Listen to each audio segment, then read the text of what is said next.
Hi, this is the Finding Dates Dual podcast or Dueling podcast by Mike Gervin and Bill Gillen.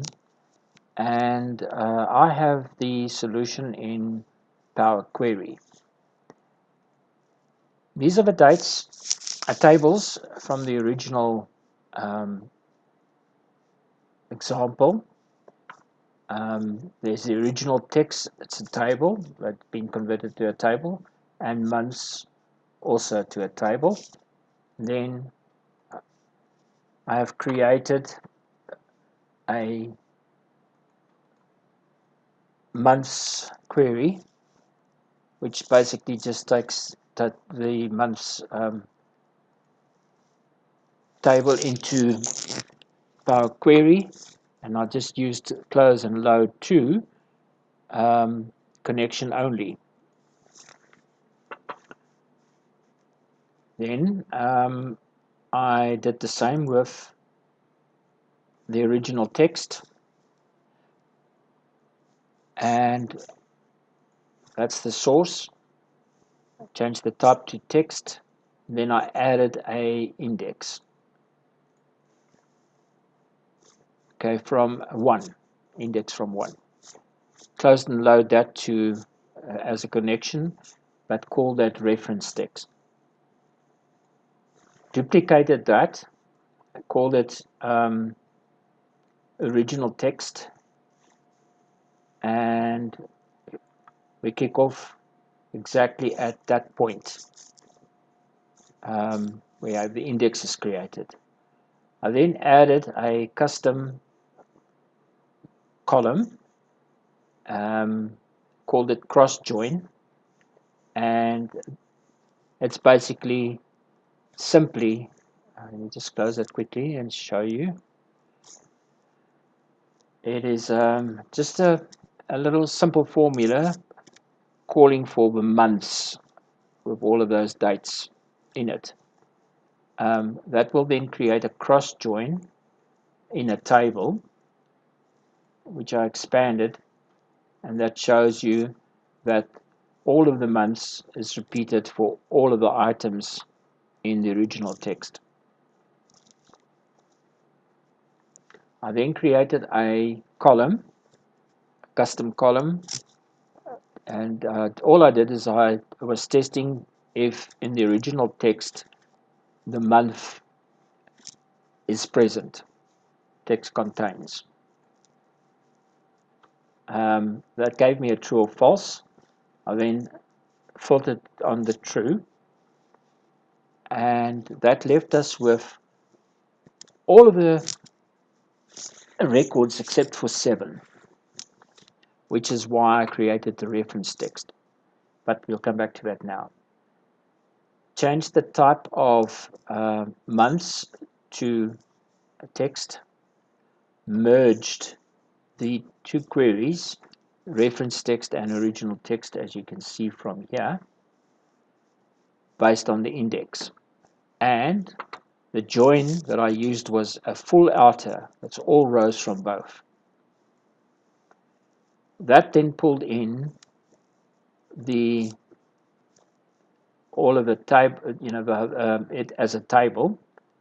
I removed all of the columns except for months and the new column, expanded the new column, and which had the original text and the index. And in this one, I have the missing record. Replaced the values null in this column with a 0. Sorry, with a blank. Sorted the index column there, so that all the records are back into the original index order. Okay, then I added a custom column where I was just looking for the character position of where the month started in the original text. That created the list, which I expanded, and that gave me the character position. I then changed the type to a whole number.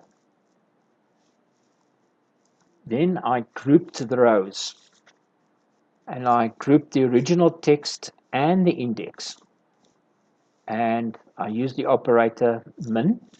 The column is custom 1, which is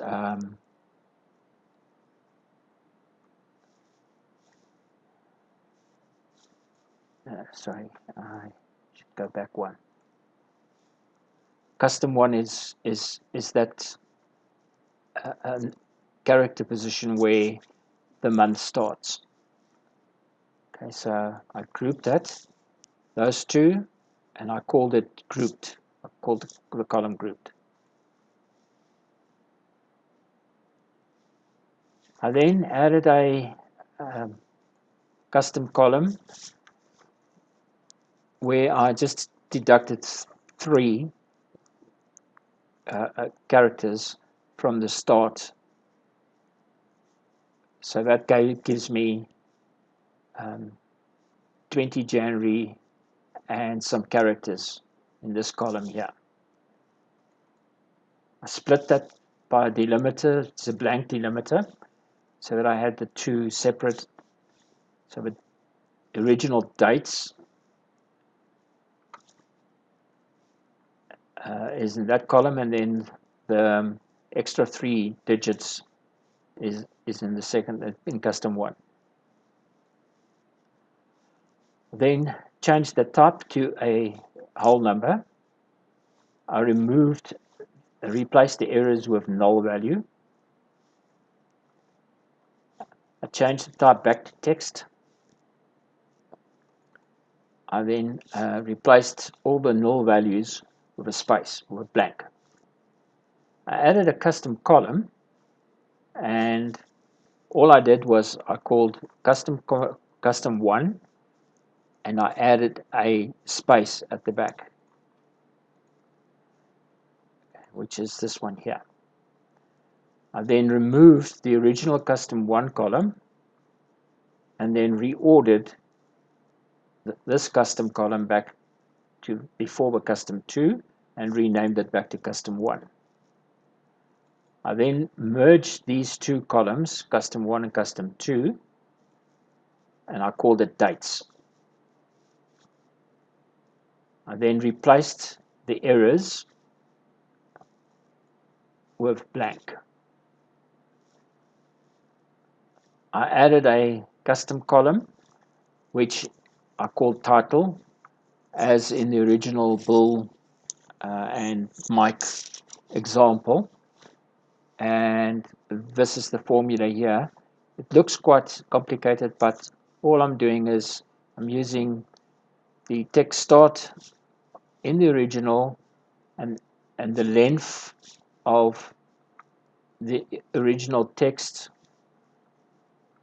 which is all of the characters in the first column, minus a checking if the group is 0, then I'm not going to deduct any characters from it. Otherwise, I deduct the number of characters that's in this column, in the dates column.